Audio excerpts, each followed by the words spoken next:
kalau kita lihat dampak dari terjadinya krisis COVID-19 yang sedang terjadi saat ini, sebenarnya adalah sebuah kewajaran bahwa ekonomi itu berada pada fasenya itu kontraksi. Ini sebenarnya menunjukkan di real sektor kita yang tercatat di GDP bahwa kepercayaan dari pelaku-pelaku ekonomi itu belum kembali, Mas.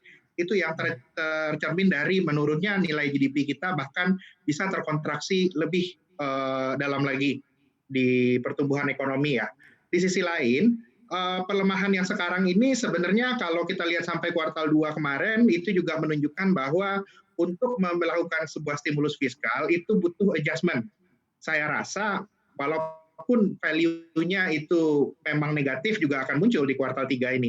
Mengkonfirmasi resesinya Indonesia, hal yang akan lebih penting lagi kita lihat bagaimana pemerintah menanggapinya dalam memberikan stimulus ke depannya. Saya kira seperti itu, Pak.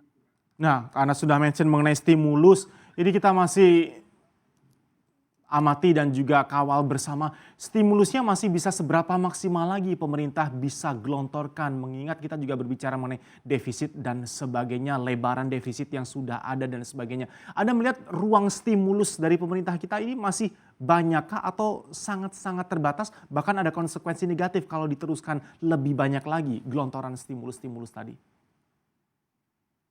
Iya Mas, kalau kita lihat data yang kemarin baru keluar ya, di-announce oleh Badan Kebijakan Fiskal Kementerian Keuangan, di situ dijelaskan bahwa sampai saat ini per bulan Agustus kemarin, fiskal defisit Indonesia itu realisasinya sudah 3% daripada GDP, Mas.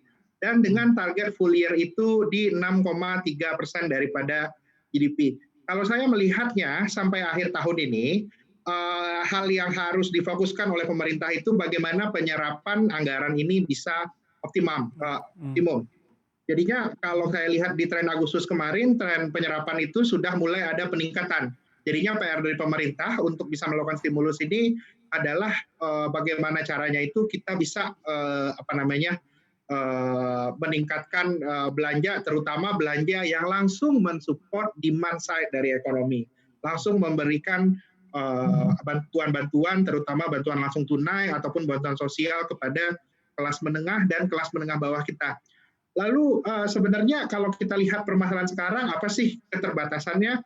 Saya melihat sebenarnya pada tahun ini, sekalipun pemerintah itu meningkatkan defisitnya, bisa di atas 6,34% daripada GDP, mungkin bisa ada pelebaran sampai ke 6,9% daripada GDP. Saya melihatnya sebenarnya tahun ini tuh bukan merupakan suatu hal yang perlu terlalu ditakutkan pada tahun ini. Karena di sisi lain, kalau kita lihat, krisis yang sekarang ini cenderungnya itu deflasionis, Mas. Atau mungkin bisa saya bilang disinflasionis. Inflasi yang rendah itu membuat likuiditas di perbankan itu sangat banyak sekali sebenarnya. Jadinya PR kita sebenarnya, karena banyak juga dana yang nganggur di perbankan ini, karena tidak ada aktivitas bisnis selama COVID, itu sebenarnya bisa dialihkan untuk membeli surat berharga negara. Saya rasa inilah sebenarnya ruang fiskal yang besar yang bisa dipergunakan oleh pemerintah. Mungkin ini PR-nya ya sampai akhir tahun bagaimana kita bisa meng-ensure ketersediaan dana bagi stimulus fiskal yang sedang dilakukan pemerintah.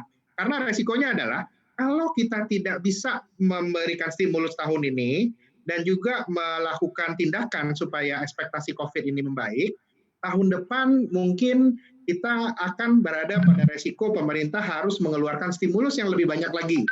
Karena kalau seandainya stimulusnya bisa berhasil tahun ini, keluarnya itu banyak, dan confidence membaik di awal tahun depan, mudah-mudahan ekspektasi pasar bisa membaik